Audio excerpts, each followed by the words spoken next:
Controversial subjects with the facts can be tense, but we are Ace Up Science here to make things make sense. Today we are talking about the Michael Moore-backed documentary Planet of the Humans. It is extremely controversial. It's about the environmental movement. We have a lot to say, so we might as well just start talking right now. Okay. Great intro. Hey, I'm Mitch. Thank you. Was that sarcasm? Okay, no. I said, I'm Mitch. Oh, I'm Greg. And this is Side Note. How's it going? I'm pretty good. How about you? It's a gray day. I feel like there's a lot of gray days happening in Toronto. For those of you, this is a little niche content for the Toronto listeners. Wow, the weather's been bad. Here we are talking about the weather off the top, but what else do we do? I'm really excited to talk about this documentary because we watched it last night. We've heard all sorts of hype and controversy about it. We haven't really had a chance to talk about it. We obviously kind of exchanged some words last night, but we were like, let's save it for the pod. Save it for the pod. Which is what our relationship is now. We don't talk to each other. We go save it for the pod. And then once a week, we just let it all out. Yeah, anything funny. Anytime anything funny or good happens, we're like, shh. Save it for the pod. We just look at each other with these like intense eyes and we go, save it for the pod. It's truly, I just brought up weirdly, like to Greg, there's that moment from RuPaul's Drag Race where Pearl said that RuPaul told her never to speak to her unless the cameras were rolling. And that's kind of our relationship. So is that actually true? RuPaul and Ellen are kind of like going down with this pandemic. Well, they're like people who were progressive for their time, but maybe aren't that progressive anymore. Yeah, because he's a fracker. We should do an episode about fracking. And just like... Yeah. Oh, what the frack? Okay. How is your week going though? It's going. It's pretty good. We're still on lockdown, barely leave our homes. Life is a cage. Yeah. What about you? I've had a weird week and I don't know if the weather is playing into it where I just feel that I've been in bed sleeping enough, but then I'm constantly tired. So I don't know if my sleep is just so much worse or something. Or we did eat a lot of pizza. That's true. We ordered pizza that lasted like the week, and so maybe it is just like salt hangovers. But we ordered pizza that lasted the week last week, and then right when we finally finished the pizza, we're like, that was really good. Let's order more pizza. So we've actually never stopped eating the pizza. And the reason is because it was Survivor finale, and that's kind of like a really important moment for me in my life, even though Greg doesn't care. So I was like, yes, on a Wednesday, we're going to order some pizza. I'm surprised you didn't, when I said, how was your week, you didn't say fulfilled, enriched, checked all the boxes, because it was for Survivor finale. I've never really seen you dance and like jump with glee and like knock over a lamp the way you did. Yeah, but it's Survivor finale. It's bittersweet because now it's over, and now because of COVID, they can't film the next 2 seasons. So who knows if we'll have a season in the fall? Whoa! Yeah, so it might be the first time ever that Survivor hasn't had a season since like 1972 or whatever. Yeah, that's exactly it. Wow. Okay, Anyway. let's get into what we learned this week. Oh, what did we learn this week? Okay, I feel like I went first. I feel like last time I went first and you went last. Want me to go first? I went. Oh my God! I can't speak. What's happening? Okay, go.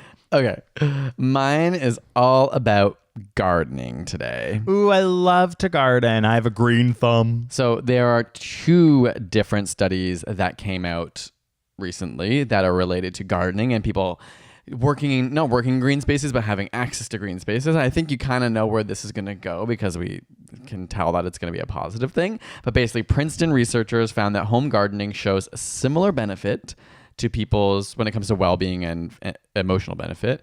It was similar to biking, walking, and dining out. They were trying to compare 15 different activities, and they realized that when people had access to a green space, that was emotionally satisfying for them, and especially gardening. I believe they said that if you made a vegetable garden, that was actually even more than like having an ornamental garden. Because it's like gardening with a function. Yeah, and you feel so much more connected, I think, to the earth. So it was still effective if you were planting flowers or planting just ornamental things to make your garden look nice. But having access and having a vegetable garden was even more important. And then another study weirdly came out like within the same week from the UK that found a similar thing. So it was increased physical and psychological well-being. And the nice thing about both these studies is that I found it was equally as pronounced in groups that weren't as affluent, and it didn't matter your age. What, as if you were more affluent, your gardening would be better? Well, there's lots of activities that are not accessible to everyone, and there's lots of activities that have different let's say, effects on different communities. So based on your gender, based on your socioeconomic status, based on your race, based on where you live. And so they found it interesting.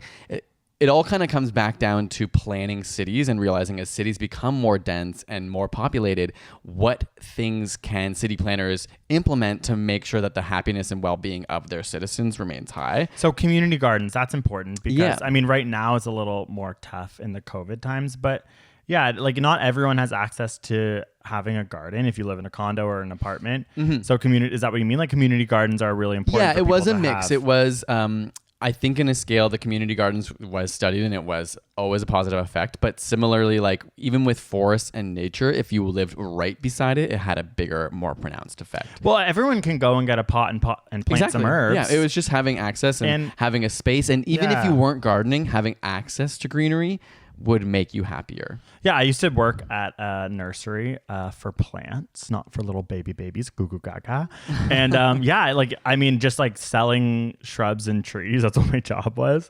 I loved that job actually. But that is so nice. I weirdly I know Greg takes care of most of the plants here, but I've just recently started watching so many YouTube videos about houseplants because I was trying to figure out something to do with our fig tree, and now YouTube's serving me up the plant videos, and I'm like, okay, I'm really into this. I do honestly think about when I garden, I'm like, because I know the science of it, I'm like, this is gonna be. I can check on my bullet journal like meditated because I do find it is very compared to something else like a run where I'm listening to a podcast about like how the world's gonna end. It's a lot more relaxing. But my point was more that you can have trees and shrubs and grow them on your apartment. Whether you have a little balcony or even indoors if you have enough light to support plants inside. It's just having in that space where you can feel kind of connected to nature, I think, is a nice thing to remember in times like these where we are trapped inside and maybe can't go walk through parks as accessibly. Yeah, no, it's true. I really feel like gardening has been a little bit of like a blessing in these times because we do have a front and back garden. I feel so lucky to have that. Like literally the other day I was like digging and I just kept digging and like playing with worms. What? Like I just was like, it was that just rained and there were so many worms and I was just kind of like, like. Don't you think that's like torture to the worms? No, I was thinking like, are they enjoying this? I was playing with the worms, hanging them from the sky. No, I was like petting them and like, yeah, that's true. I probably like exposed them to the surface and a robin came and just like fully ate them, but that's also good for the robin. Okay. Circle of life. That's what I sing every time I see a robin just mow down. Actually, I recently was watching a robin eat a worm and it was interesting because it was playing with it and I was like, oh, you torturous evil being. Like I was just staring and it was like, it kept flinging the worm in this like interesting way. Oh, speaking of animals, there's our dog Ernie. Kept flinging the worm and I was like, are you torturing it? But I realized it was just trying to get the perfect angle to make it literally slide down the hatch in one gulp. It was fascinating. It was just like, that is cool. It was just trying to get the right angle to fully swallow this giant worm. Anyways, okay. What did you learn this week, Greg? So my study came out this week and it's about how our brains consolidate memories while sleeping. So this is something that like scientists and researchers have predicted for a long time. We've made videos about it, but they for the first time were actually able to prove it. And it's like really cool what they did. It was only on 2 participants, so not like a huge study, but it was an expensive, complex thing that they did where they attached electrodes to Ernie. He's trying to knock over the camera. Ernie, come over here. Sorry, listeners. Sorry, listeners. They attached electrodes to the head of 2 people and they made them do a task similar. Do you remember the game Simon where it'd be like beep boop and then you go like beep boop and then like beep boop like beep. Simon Says? Beep. It's just called Simon? No, it was called Simon, but I mean it was based on the concept of Simon Says where it's like doing. But they made people do that, but they were actually able to connect electrodes to their brain, so they wouldn't have to actually press any buttons. They just had to think about the button they were pressing on the screen, and the cursor would go to it. Cool. Like they had this pretty advanced technology. They would make them do those tasks, then they would rest, and while they were resting, they noticed that the same neurons that were firing while they were doing the task fired while they were sleeping. So it's kind of saying they're like practicing in their sleep. Yes, it's like science, very nuanced. They don't go as far as saying practicing, but they notice the patterns of while they were asleep. Like your brain is maybe like consolidating that firing pattern, and that's why often you get better at things after you've like slept on them. Yeah, right? so you just did all the things that they said at the tail. No, at the tail end. This is like what they think, but they weren't able to. You can't like conclude it, but it's like insinuating or it's possibly why this is happening. Yeah, they were able to like neurologically see that when someone does a very simple mundane task and then they sleep after, when they're sleeping, their brain fires very similar to the task that they just did.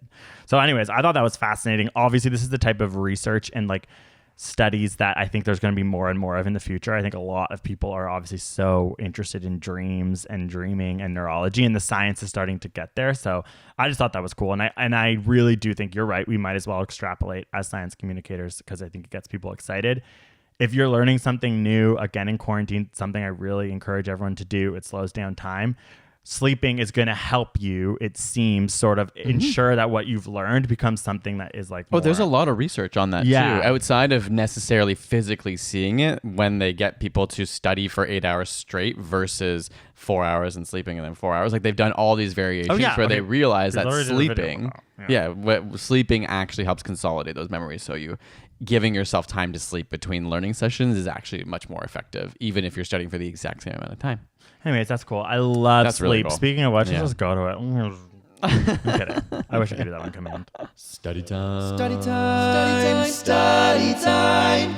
Oh my God. There's a lot to talk about. So I think we should give some context of the movie just for anyone who hasn't seen it. Basically, it's a documentary. It is not directed by Michael Moore, but I believe he's an executive producer on it. And his name, I think, is very important because right now it has 7.7 million views and on is it on YouTube. His YouTube channel, or where does it exist? It is on his YouTube channel. That's interesting. That's so like an important he obviously has co-signing. helped to, he's put his name on it, co-signed it. And basically the documentary is called Planet of the Humans. You can watch it on YouTube.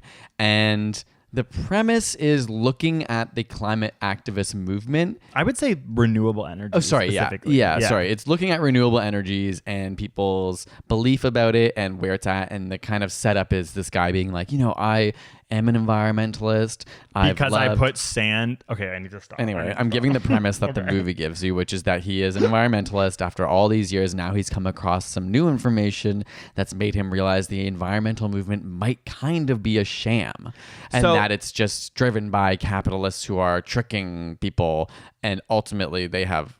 Yeah, that's kind of okay. But like, I do think that like I'm trying to think what is actually the logline of this movie before you've watched it, because you kind of also like I think we both are going to have a hard time explaining like what someone would say. I guess you're right. It is but it's trying to say the environmental movement is not what you think it is. Yes. Okay. That is. I think you're right. That was like maybe what the question would be if there was a poster for it. Mm-hmm. Like things aren't what they seem in the world of the environmental movement. Okay. Yeah, you're right. So how do we like? Is that all that people need to know? Like, how else do you talk about this movie? Before we have a lot of. I mean, at least I conglomerated a handful of studies and information. I kind of broke this down for myself into the things that I thought were positive about the documentary, and then the things that I thought were negative. I did a little. You can tell that we're like clamoring, like to like trying to explain this. Where do we start? I did a bit of an overview, so maybe I'll explain that. It kind of goes through the movie step by step of what they say, and then let's get into like our reactions and like okay. So he starts by saying that overpopulation is obviously a huge issue. That's how it kind of starts. There's this like image from space showing Earth with all the lights on at night, very much making you think, wow, okay, there's a lot of humans alive right now. That's true. Mm-hmm. But really at the beginning, that seems like a strong point. Like you might think, oh, this is a movie about overpopulation. Then it moves into talking about wind and solar and how they're kind of, they fall apart. Like they're so costly from an environmental perspective that like maybe wind and solar aren't what you think they are. Mm-hmm. But it ties into, and it also often takes to make a solar panel like gas and coal powered machinery and resources from the earth that are actually destroying the earth. Again, like true, but it mostly just says that. It doesn't really say much else. It really does a lot of visuals of like broken down. Mm-hmm. They go to a solar farm, which is really quite old footage, is when we're going to get into the critiques of this movie. Anyways, they go to a solar farm that's sort of like decrepit and it makes you think, okay, that is bad. Then it moves on to biomass, which is like the concept of, they really focus on the concept of burning wood chips and trees in order to create energy, which is, again, something that is worth talking about. It is a big issue. It does, wood chips are being shipped to Europe all the time. European countries do this a lot. It is in some respects called renewable energy. But I think at that point of the movie, it really starts to focus on biomass. Like it kind of like ends the solar panel, wind turbine discussion quite quickly. And then it focuses on biomass for a majority of the movie, to the point that I almost think this movie could have been called like Biomass. Bad idea. Like that's the main bread and butter of the movie. And then it kind of goes into some of the environmental leaders and their, like mixing with industry and capitalism. Then it ends kind of on just like the destruction of the Amazon. And I would say there is no real obvious thesis. It's kind of just like their thesis ends up being that we shouldn't be focusing on green technology as a solution because it's actually a farce. It's not a solution. And they don't offer any solution. The only solution, no, not a solution, but their only thing is actually like overpopulation is the problem we should be focusing on, and minimizing consumption as individuals. Yeah, but you're totally right. But it never is like clear. It's never like written out in a way that makes me think. Like you could probably watch it and think there's voiceover that says those things, but you're right. It doesn't all. It leads to that. It starts by being messy. It's a messy conclusion. Yeah. Okay. I think we just need to talk about this. Yeah. Okay. So that's the movie in a nutshell. I think it's probably clear from our tone that it was not that good of a film, and I think it had some compelling moments. And I won't go as far to say that everything was awful. I do think there are some important messages, and I don't think this movie was intended to destroy the environmental movement or the green energy movement, but it just comes at it from a really wrong perspective. So the things I will say that were positive: we should minimize consumption as humans. That is a major problem, is that as a species, we are obsessed with consuming and taking resources from the earth and wanting more and more and spreading. And so obviously that's like a massive problem that has led to where we are today, where the earth can't sustain what we're doing to it. That's a fair point. They don't really talk about that or how we can do that or what, the steps to take to accomplish that. It's just that's their thesis. And then the other thing I found interesting is that we should be aware of movements that are being hijacked for profit and sort of be vigilant in terms of there may be some bad players who realize the movie kind of tells us about different oil execs and the Koch brothers. Is that how you say their name? Coke. Oh my god. Okay. The Koch brothers. Oh my god, the Koch brothers is so much better for them. Anyway, actually, so no. they allegedly they fund certain initiatives that make was it solar panel glass and things like that, right? The connections are very vague. Yeah, they're vague, and they just mention them, but that's his point is like these companies that are doing the bad oil and gas stuff are actually sneaking into this industry and then profiting off of that and making it, greenwashing it to make it seem like those versions of their companies are leading the revolution. Those were compelling arguments. Yeah. And that's what I mean. They were interesting. And they are not really explored that deeply, but interesting enough to say that I don't disagree with that. If that's true, we should constantly be questioning who we're listening to and what we're buying into and what we're funding and supporting from individual and government levels. And that we can't simply rely on tech to save us, I thought was an interesting perspective that got brought up a couple times, because that is something I've had to resolve with myself, to think that I have this optimistic personality and not necessarily personality, but spirit inside of me that's like, no, like we will find solutions, like humans can do it. But I think we're seeing with the pandemic, it's like a harsh reality where we can't just whip up a vaccine in the same way that we just can't just fix and have technology ready when the world starts falling apart from climate change. And so I thought that was some interesting points of the film. Yeah, and I think that is an interesting, like you're bringing up a cool, interesting tension within us. I think sometimes I'm like, you are really optimistic, and I think sometimes I can be pessimistic in like the views of the world. But then I think sometimes when people meet us, like I'm usually like the happy like peppy. You're also obviously very happy, but I'm like, I think that's an interesting like thing to be thinking about as we talk about this, because it really is a movie talking about huge philosophical debates that we are going to continue to have as humans because of the climate crisis. Part of my frustration with this movie is it really wanted to have a stake in that discussion with not very much evidence or scientific backed reasoning. Yeah. So straight up, it felt like a YouTube conspiracy video, if I'm being honest. Not fully, but the way it was presented, there were times when I was like, okay, that's an interesting thing you just said. Why aren't you now exploring it or actually explaining it? If we want to get into like the feeling of the movie, which I think you're totally like nailing it, it's like it's designed very effectively to make you feel something, which I do think we notice as YouTubers happens a lot with YouTube, and it can be really sketchy because it's like you can really convey a lot of meaning with like the swelling of music and and kind of imagery. cherry picking sound bites. And what I found it did a lot that I didn't like is it tried to have like gotcha moments. So there's a couple like famous Very Michael activists. Yeah. But it's very sort of YouTube to me, where people want to have that moment where they go up in an interview, or it's the internet. Like, think of those people who like go up to people and try and catch them off guard with the question that they're not prepared to answer. Yeah. And so I found that frustrating, where it was like, I'm not saying your question's illegitimate. It's just you're trying to catch someone when they aren't necessarily prepared to talk about this thing or to address this. Doesn't mean that they're hiding something. There's certainly, as people who want to talk about environmentalism ourselves or other issues we care about, I'm not every second prepared to have like my studies in line and pull them just out of my head like that. But interestingly, they really did not quote any studies. They really there was no information ever on screens. They used a pie chart once, which has been debunked heavily ever since because it's outdated information. But it's fully in my opinion, like a poorly crafted essay that I might have made, like if I didn't know a lot of people were going to watch it in university or something. Like, it didn't ever come together with like a clear statement. There was a lot of really disturbing imagery, which works. It does work. It makes you, when you see the last 10 minutes was weirdly a type of ape in an arbitrary forest that's being cut down, struggling for its life. It's really hard to watch. And I really felt at that point, I can't imagine. It's like manipulative. How could someone not watch this and be so furious with the filmmaker? Because it's so manipulative. And it really, I was paying full attention knowing I was trying to understand this movie. I had no idea what like the context. point was. I didn't know where it was.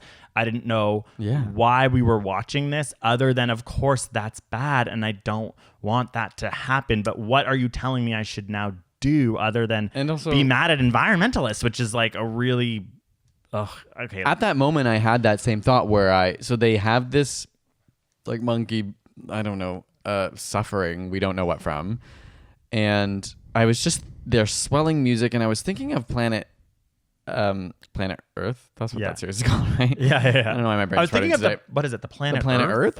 And how they make shows, because it reminded me of that, because it was music with an animal that was going through something. But then I was like, no, but Planet Earth really tells you a story. When it shows you footage, they give you context. They build the narrative so you understand where you are, what's happening, why it's happening. And then that really ties in the emotion. That can be a really powerful tool. Like, I don't want to say documentaries can't play to your heartstrings, because sometimes that is really powerful to motivate people towards activism, but this is just showing you and not really giving you context. So I think now would be a good time to go in. I have a list of things here that were actually inaccurate about the movie that is important that people hear and know. And I really think I encourage people to not watch this movie, but if you really want to watch this movie, you can, but people need to know these things. And I actually think we need to make a strong push to make YouTube take this video down, or at least have Michael Moore and the filmmaker come out and explain themselves, because at the end of the day, a lot of scientists and people who actually are listening to the science are furious. And if you go online, furious is the wrong word because it's so emotional, are just very simply stating why this film is wrong. So one thing that I think really like can tear at people's heartstrings, like in a similar kind of manipulative way that they use, is that they do this scene at like an environmentalist gathering in like the woods somewhere. Like, it's I think probably Vermont. They focus on Vermont a lot. And they kind of show, what frustrated me too is it's easy to make fun for people who are like environmentalists in a way. You know, it's very white. People like don't have shoes on. They're dancing in the rain. Like, it's just, to me, it's like an easy target. It reminds me of the way people make fun of vegans, which I find frustrating, because it's like, yes, of course, there's extreme people who might make you feel bad because you eat meat. But in general, being a vegan is an extremely like, it requires a lot of willpower. There are sacrifices. It's pretty selfless.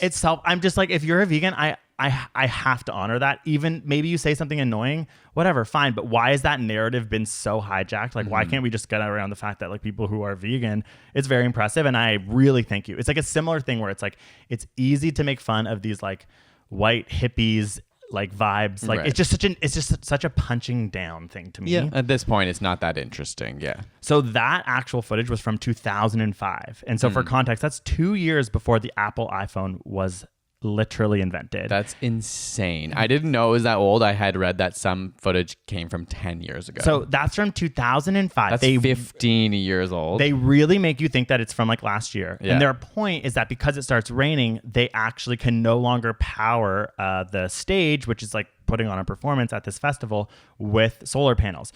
That's 15 years ago. The amount of progress and the efficiency of solar panels today is staggering compared to then. They're making it seem like you wouldn't be able to do that now. It doesn't really necessarily matter. The that's point just is that was setting up the manipulative. precedent for manipulating. And it has been so clear, even in the last 2 years, we're constantly hearing how rapidly the environmental renewable energy source is growing.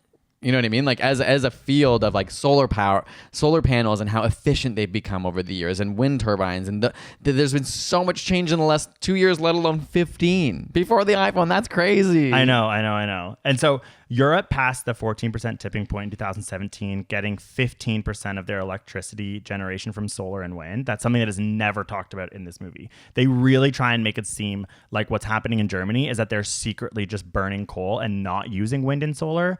But really the up-to-date research, which is from 2017, there's obviously even more recent stuff happening, but like it takes a while to gather the information, is that it's so much higher than they ever let you know. And when they go to that decrepit solar panel section, that was in transition. It wasn't actually shutting down, which they make it seem. What they were doing was actually realizing that was the out-of-date technology from 1984. They were getting rid of it and they were re-updating it, and now it's an extremely efficient solar powered production company, Segs 1 and Segs 2. It's like in Daggett or Daggett is the name of it. Like the scientists were like, this is actually so problematic because they're making it seem like people are just making wind farms and solar farms left, right, and center, and then just like leaving them when they realize that they don't actually work, which is not true.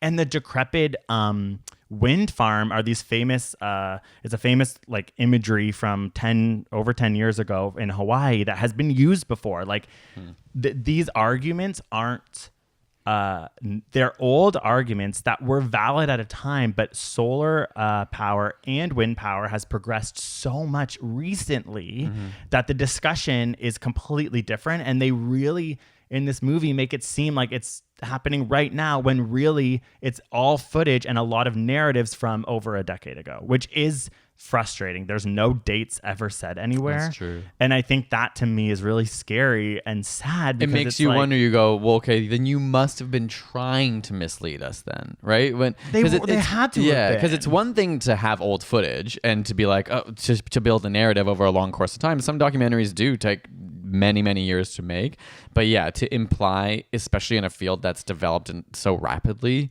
that it's just all modern day. I had no idea when this took place. I assumed it was within the last 2 years, and even people were online saying that the electric car that was 10 years ago. Yeah, it was literally a 10-year-old car. Okay, it's so I actually I have a hard time getting not really angry because there's this really integral scene where they're at the GM Motors in Detroit. They show it, and they're unleashing the Chevy Volt, which is this exact thing happened 10 years ago. And then now when I think about it, I'm like, the way she was styled, it's so. Oh yeah, it looks old, but I just thought, oh, they're like nerds. Like I don't know. I'm like it's actually funny because like her glasses are like those thin kind of like Bella Hadid glasses, which I like. It's so long ago that fashion's come full circle that it's like cycled it's over. Like yeah, it's like cool now, and it's like in no way was like a nerd like environmentalist wearing those cool glasses of now. Like she was wearing ugly glasses of then. Anyways, that was 10 years ago. To compare.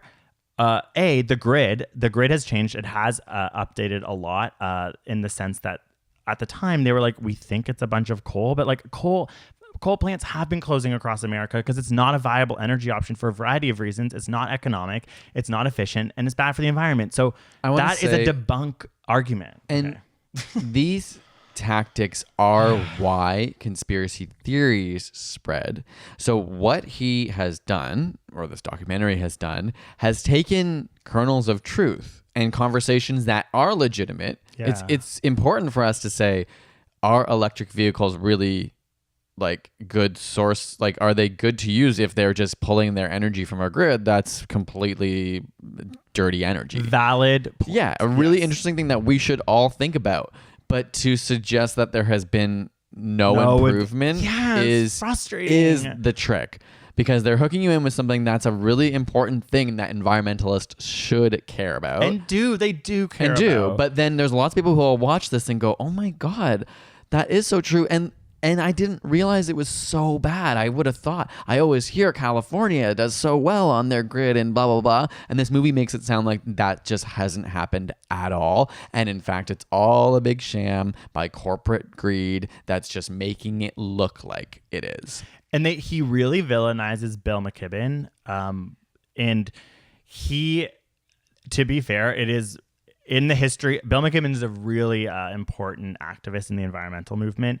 And in 2016, he really did say, in my opinion, some problematic things about the concept of biomass. And I think really, so since 2016, he has come out and he regrets it. He has talked openly about like the mistakes that he has made. Biomass, for example, it only contributes 2% of the US electricity mix. You would not understand that from watching this movie. You would think that like biomass was like a way larger portion of the grid in America because of the way the movie is designed to freak you out.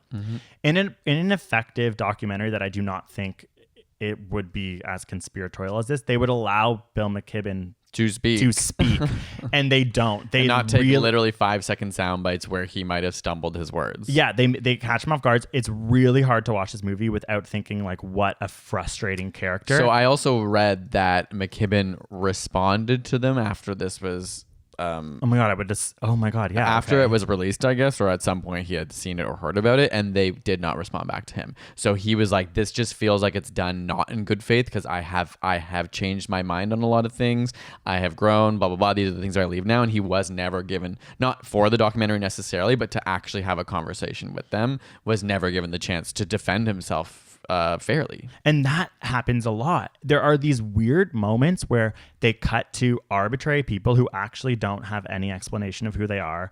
They are people who he has found obviously at what seems like a green energy conference. Like rally or something. Oh yeah, the conference. Yeah. Could have been at any, based on the types of footage that he uses, some of it like 15 years ago, 10 years ago, it could have been at any point in the last like 10 to 15 years.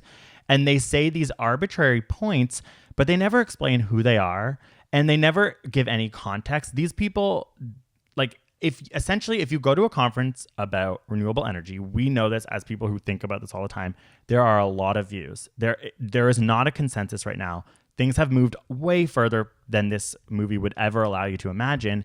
But you can, of course, find different stances on things. That's part of why it's so fascinating, part of why it's so exciting right now, because it's people trying to figure out how we can survive on this planet. It's so important. But to me, as someone who's been in those settings, I'm like, of course I could walk into this giant conference and find and cherry pick whatever I want to hear from some random person and put it in a movie. That's not hard to do. And it really frustrated me. I'm like, who are these people? And they're telling the thesis of your movie. So 2 things. It just made me realize that business attire has not evolved at all, and that's because everywhere they go, everyone's wearing like suits and ties or like business suits or whatever. You know what I mean? And they look the same, so you can't tell. And they don't have like fashion vibes. Like any environmentalist has looked the same since the 90s till now. Like, you know what I mean? There's so many white dudes with like decrepit hair and like, beards. Yeah, that's what they still look like. Yeah, and you're like, okay, that could be now. That could be 2002. I also have a list that I didn't make. I found online. I didn't count this, but of the people interviewed that I kind of want to say. Okay. So 25 festival attendees, group leaders, and event organizers were interviewed. Okay. So this is when we don't also, half the time don't get told who they are, what their background is, even what their name is half the time. 20 random people off the street were interviewed. 13 job fair booth attendants and marketers. 8 hikers and walking tour guides. 5 utility, construction, and logging employees. 3 psychologists, 2 college kids, 2 authors. Their book plugs are included. 1 ecologist, 1 zookeeper. There's no scientists interviewed. There's no engineers interviewed. Oh My God, that is such a good list because that is exactly like we could have maybe like summarized our anger and just been like, there were no scientists interviewed. Drop the mic, end this podcast. In fact, I kind of want to edit out everything we said prior to this and just say just the that podcast. because that is exactly the issue. The science is not there. There is no scientific studies. There's weird pie charts, and then you're right. It's festival attendees. It's essentially like they're being made often- fun of. Yeah, or taken advantage of because they're often young people. And he's going, do you believe that we should be using biomass to create our energy? That means they're destroying all these trees and using the like mulch of the tree to burn and make power. And I think if you don't know anything about that, I don't know really about biomass, I would of course be like, I don't know anything about it, but it sounds not good. I don't think we should be clear cutting forests and destroying forests because and in the show they say like, if we cut all the trees down in America, you could power us for one year. And so if someone said that to me, yeah, I don't know much about biomass. And I it's would only think that's a bad 2% of the thing. power grid. Like Yeah, that's the other so- thing. They don't ever explain the context. And this is one other thing that kind of drove me crazy, especially after doing research, is that they're clumping renewable energy sources together that most environmentalists do not clump together. Yeah. So yes, biomass is a type of renewable energy, but people wouldn't necessarily consider it a clean source. Like it has its benefits, but there are definitely legitimate concerns and critiques of it that, we're obviously burning something. Something I found interesting, which I didn't really think about, that is not addressed at all in the movie with regards to biomass. So when you burn a tree, yes, you're releasing carbon into the air, but it's carbon that has already been cycled in the sense that it's been in the air and into trees and then in the ocean. It's carbon that's already existed. As opposed to fossil fuels. Yeah, fossil fuels, you're taking carbon out of the ground, and that is what contributes to more carbon in our atmosphere than would be otherwise. They don't, and I mean, yeah, exactly. Like even It just a doesn't mean that scientific burning trees is a explanation, good yeah. thing. It just means that they're not really telling you the whole story. Yeah, and they're not explain like that. Even that, as much as I really have issues with the concept of biomass. Like I, as someone who is trying to figure out these things, really do believe in solar and wind and nuclear. Like I have to figure these things out for myself. And biomass has never been something that I think is like that effective. And it really, again, isn't used en masse, no pun intended, in the way that it's portrayed in this movie. But it's like at least explain to people what it is, because they never Right. really do. They just show trees getting chopped down. Yeah. And you're like, of course I don't want that. trees to be Like, chopped down, it's just yeah. like, oh, but I And I just wanted to finish my thought of Sorry. saying those aren't like wind and solar are in a different category than that. There are sort of clean sources that are actually fully renewable. Like the sun's energy, like we can be using that, and we're not categorizing. Environmentalists aren't saying that those are equivalent and that we should be necessarily investing equally into all of those things. And it's the same with gas. So most environmentalists don't consider gas as a renewable environmental movement forward. Yes, it might be better than oil and fossil fuels, but it's still like something that's maybe helping us transition. But more and more every day, like solar and wind are becoming way more viable options. And they're becoming so efficient so quickly. Photovoltaic cells have become so cheap. They are cheaper and more efficient than coal, than fossil fuels. That is statistically and scientifically proven. We will put links in the frickin' description because we have been reading these studies for a long time. And in the last 2 years, have been extremely pertinent to this movement, and this movie has ignored them. And so I think that is that can bring me to another thing where I think, who is this movie for? And this movie really has just given ammunition to anyone who, I mean, the Heartland Institute was tweeting about it. If you are someone Breitbart was using the arguments like, from I it. can't fathom what Michael Moore or anyone was thinking to, like, I watched this movie and I'm just like, I would leave this something movie and hate environmentalism if I hadn't read and been a science communicator for a living. I would just watch this and be like, yeah, okay, you know what? I actually think fossil fuels are better than renewable energy. That's the only thing That's the I can message think from of it, the yeah. thesis of this movie. And then I'm like, here we are in this pandemic with so much horrible news. Like, while I was watching it, I was like, I can't believe this is happening. Like, I couldn't believe what I was watching. And because that it's been seen by so many people and obviously stirred a controversy, but I don't know. It's just like, how many it's people are choosing to frustrating. read the scientists' rebuttals? Like, not enough. Like, And that's why I'm scared. I'm like, this needs to be like taken down. Like, I just have to wonder Michael more generally is a fairly progressive left-leaning person. I mean, I don't Yes, know of whether course. he's said controversial and things that are maybe messed or manipulated things in the past, sure. But I mean, he must be aware that even like the alt-right is using these talking points now. They Big are? oil. Yeah, like a website like Breitbart Oh my God, yeah. is using this and clinging onto these arguments that it's futile. We should just, it's better to be burning fossil fuel in the first place than using fossil fuels to make these things and then needing them to run on gas and blah blah blah. Like they make it sound like you actually waste more by even trying to go into the green energy sector, on top of this whole conspiratorial thinking of like, and all these rich people are just tricking you. And it also, even like there's one point where he makes a joke about the smart grid. He's like, oh yeah, and the smart grid. And I'm like, that's actually such a valid point right now, which is the concept of the internet. Even like something like 5G, which our new video is about, like that type of technology is really important because it is essentially can create data transfer to be fast enough to actually have renewable energy to get onto a smart grid, the Internet of Things, to work together and become so much more efficient that I actually do believe, and I am trying to explain with science, that there is a hope for the future and the grid of America, of Canada, of a lot of places around the world, including Germany and China, where there's crazy strides being made already to actually have this happen, where the internet is an essential aspect of making renewable energy work and efficient as a grid. And he kind of laughs about it for one second. Did the internet exist in 2005? Exactly. I was like, the iPhone wasn't even out during some of the main, main thesis points of your movie. So you're obviously ignoring the internet. And that is a really important part of this conversation.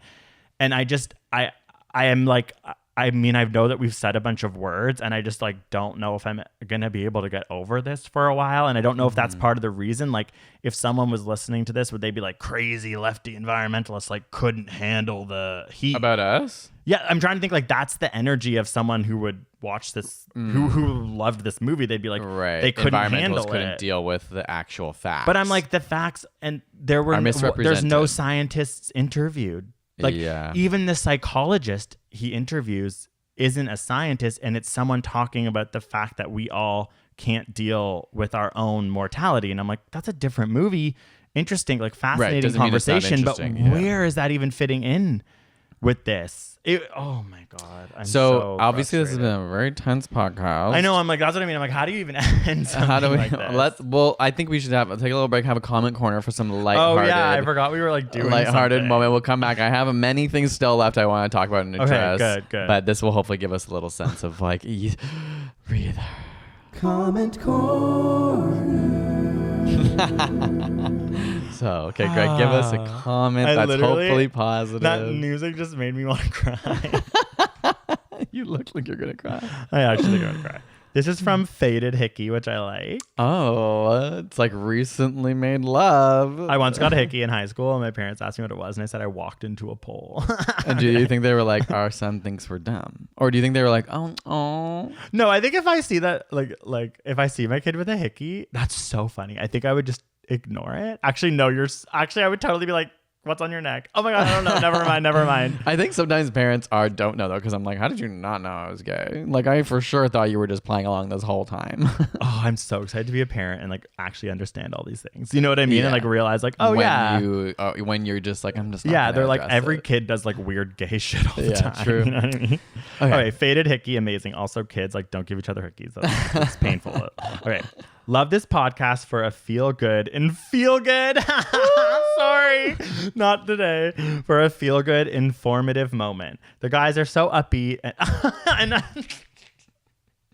usually we're upbeat and open-minded. I'm from Toronto and love the Canadian representation and shout-outs. I've learned so much and laughed so hard listening over the last year on It's Called Support from Toronto. That's so nice. And thank you, Faded Hickey. Yeah, and I'm so sorry. I know you probably weren't laughing today because it's not. Well, there might have been moments, but yeah, I think we're both feeling very tense because of But this. we love that you're from Toronto and we love Toronto so Yes. much. And I know we make that clear and that makes me happy. And it means so much anytime someone leaves reviews or comments, both on iTunes and YouTube. So thank you guys so much for listening. Shall we get back into the tense moment? Speaking of Al Gore, who's mentioned a lot in this, like it helps the Al Gore rhythm. Oh, okay. does it? Okay. Okay, I'm so pissed. No, but I really, really am. But you can go. I just have a few other sort of fact-checking moments that I wanted to go over. So the guy McKibben that we've talked about, that Bill Bill McKibben, McKibben, they paint as sort of the villain of the movie. They make him look so dumb. So not only did he respond, he had started an organization called Sierra Club, which is meant to be an environmentalist group. Which is ripped apart. Yeah, they kind of rip it apart, suggesting that its funders come from XYZ or unknown sources and things like that. So I just wanted to point out, because they kind of blame the Sierra Club for a lot of things. But it was like, I was looking up some statistics. The Sierra Club stopped construction of 200 coal plants and pushed to retire 300. And then the movie goes on to blame them for the expansion of gas because natural gas. Yeah. Whereas online, I was reading some interesting articles that were like, that's not like, they don't get to decide which plants open. They were just pushing for the closure of these sort of coal sources that are dirtying up and putting more carbon into our atmosphere. And so it's just like important to remember, like, why are we blaming them for natural gas expansion when they have explicitly been and actively opposed natural gas expansion? And I think there is a world where this movie would have been fascinating and something that would have been really helpful for the world if done balanced, involved scientists, because it's true. It's like, I do think that it is an interesting thing to think about how we actually take capitalism and take the environmental movement and figure out how, in a way, to move forward. Like, that's going to require so much nuance. That's going to require so many brains to be thinking about this, to come up with like the best way to do this, that it's so disappointing because this many eyeballs watching a different movie that's actually well-researched, up-to-date, involving scientists and balanced with Michael Moore's name on it could have been so really incredible and impactful, because that, though, like, there's kernels of things where I'm like, ooh, this is like what I want to talk about, which is like getting to the nuance of where it's like it could bring the environmental movement to the next stage where we're not just talking about the obvious, like we need to use more renewable energy. Like, that is like, it's interesting to go into the phase where we go like, let's make sure when we're doing it, we're not being taken advantage of. And as soon as we bring in money, we can bet that people are going to want to exploit this. And so we should talk about that. Like, that is an interesting conversation. If the Koch brothers are involved, like, we should talk about that. And like, I honestly think that the way that America functions and the way capitalism functions, of course, there's going to be fascinating, really, upsetting scenarios where capitalism and the Koch brothers are probably making Cock. like the Koch brothers the Koch brothers making the glass on solar panels is fascinating, and that is a worthy discussion. But mixed in this documentary, it's like it ends up just being another like manipulative way to make you hate this environmental movement and to actually just give up on any type of like hope for the future. Really, it really makes you be like, okay, well, what's the point? I might as well just go like get a private jet and use fossil fuels, because at the end of the day, there's really no hope except for, okay, wait, you had a lot more. I don't know why I just found all this. Like, keep going. I feel like wait, what? I feel like you have a lot more like actual information. No, I don't. Say. Oh, okay. No, I have a handful of things, but I feel like I'm just repeating things we've already said. Because one thing I want to say that is actually like really messed up, and they have been called out for, and they responded. This is Jeff Gibbs, the guy who made it, responded by being like, I didn't mean this, but I'm like, mean what? Okay, so when they talk about they really start, and kind of the only through line thesis at the beginning and the end of the movie is that overpopulation of humanity is unsustainable. And because that's their kind of yo-yo to, we need to minimize consumption, and as a result, population expansion is a problem. Yes. And so this, like, I'm going to go into whatever you can say, identity politics or whatever. I'm very open with the way that I feel about the world. And I do. So when you look at the world and you look at who is, and something they should have talked about in this movie, who is consuming the most energy and where emissions are coming from, it is majority North America, Canada has some of the worst oil consumption in the world. These are a majority. And like per capita use by people, like we probably waste so much more energy as individuals than the vast majority of this world. Okay, literally, we can like I've found the statistics on this because we made a video about it. Canada is extremely bad. Canada and America are two of some of the worst places in the world, worse than Europe. The UK is up there. Yeah. These are white majority nations that have really low populations.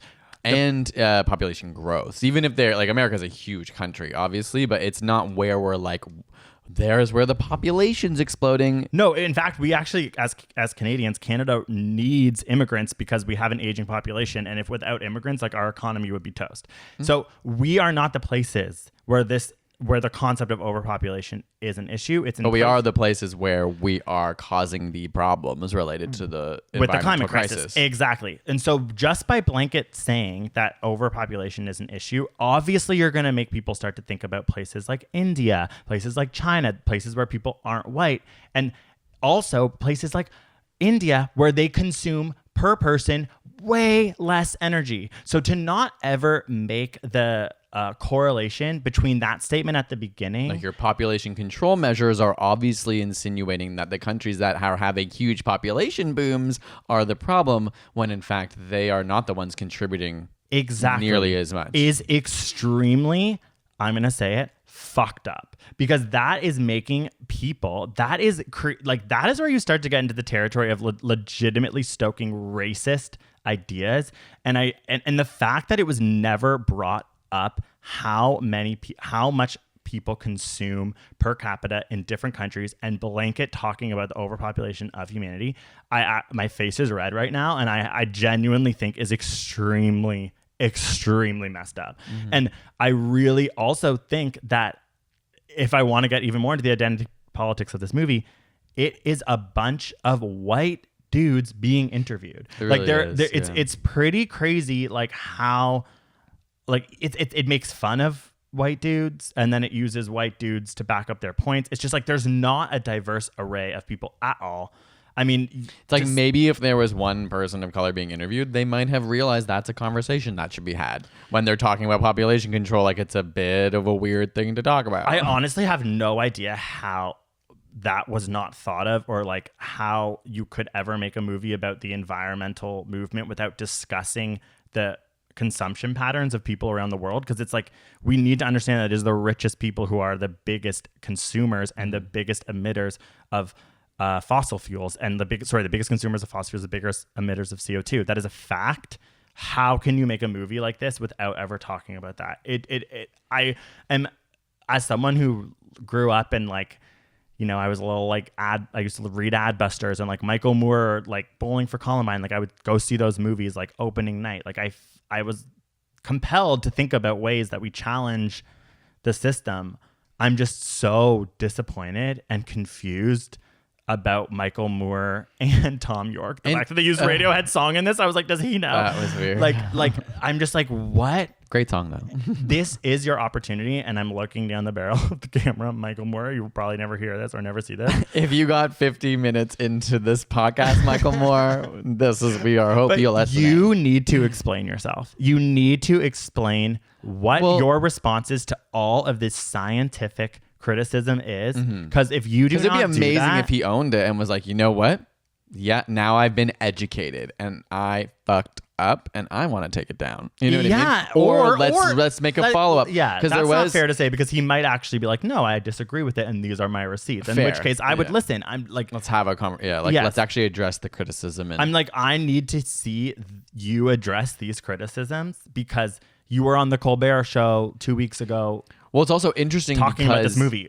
He went to a rally for Bernie and AOC, who are obviously like huge proponents of an environmental movement and the Green New Deal. Yeah, and it's like, I'm curious, because obviously he sees himself as an ally to those movements in some ways, and the people who are aligned with them. So I'm curious what he's doing right now to see Like, does he care about the legitimate criticisms? I'm sure he can say, He there has to. are some that are illegitimate, whatever. And that's what I want to know. Like, I even want to be like, what's the point of view of this movie? Like, actually, just tell me, like, what did you want me to take away from it? What did you want the average American to take away from it? What did you want the average, like, South American to take away from it? Like, I am genuinely curious when he sat down and watched this before he co-signed it and went and promoted it all over the place. I just want to know, like, what he wanted people to take away, because I am confused, and the messaging isn't clear. And it is one thing that we talked a little bit about this last night, and you were reading an interesting article that touched on the fact that, like,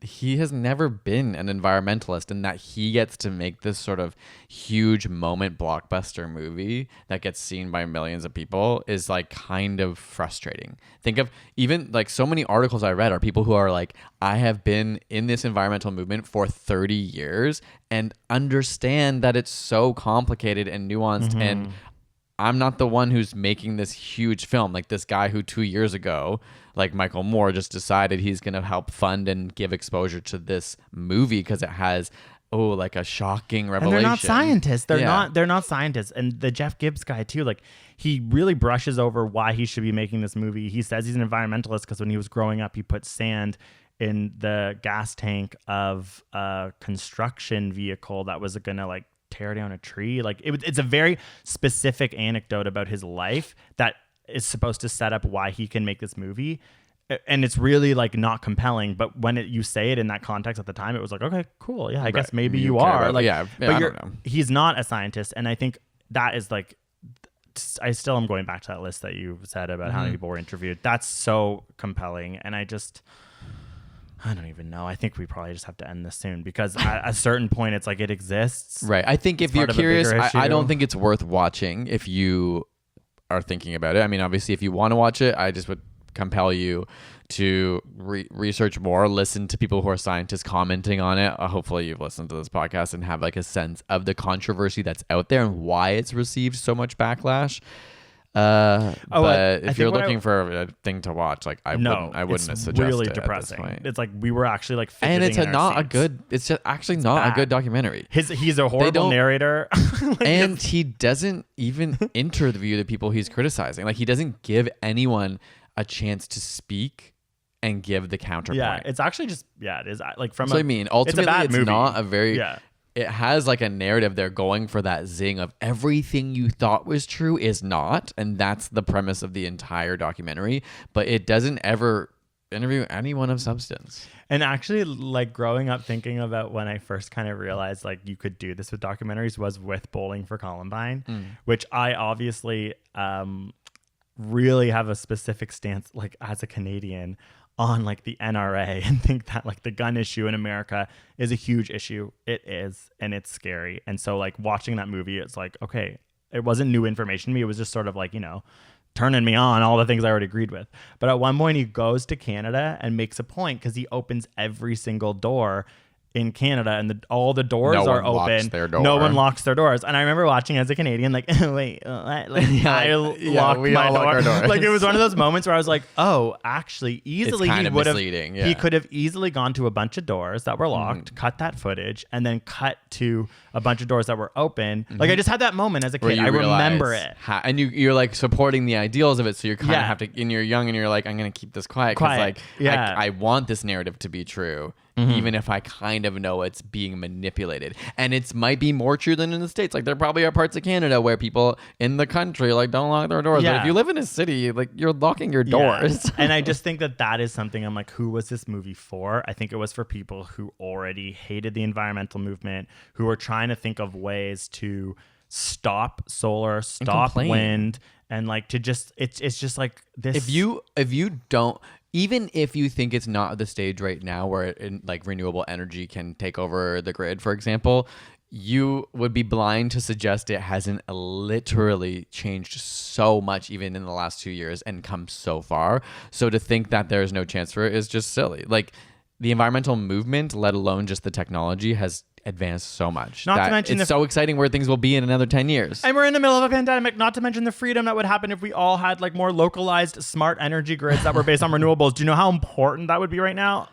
Okay.